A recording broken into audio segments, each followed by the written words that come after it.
Tenney, a hardworking member of the Financial Services Committee. Gentlelady from New York is recognized for 2 minutes.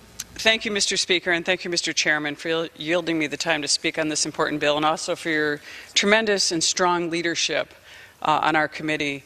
HR 4296 would set reasonable standards for regulators that are based primarily on the risks posed by a banking organization's current activities and businesses, not on past activities, as you've heard. Operational risk standards were created and a product of the European Basel Committee and have been amended twice, actually, since that time, but their adaptation still doesn't hit the mark. And that's why, through the Basel's Committee proposal is well-intentioned. This bill and this proposal will amend that to tailor it to the needs and to the effectiveness and efficiency of our banks.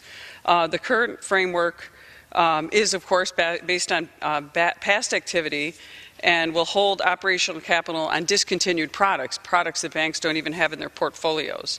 This bill will correct those errors by allowing our U.S.-based financial regulators to tailor the capital requirements they need based on their unique business model.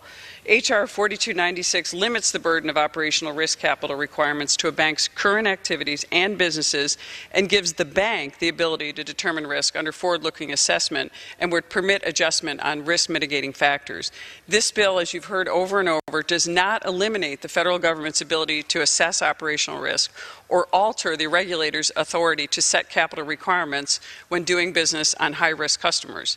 Mr. Luetkemeier's bipartisan legislation would create a common-sense reform to the Basel standards, and I also and I urge all members to support it. And I also want to say thank you to Congressman Meeks, a fellow New Yorker, for co-sponsoring this legislation.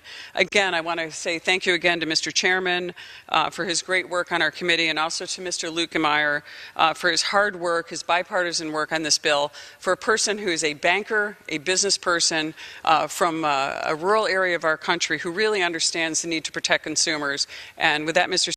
Speaker, I yield back. Thank you.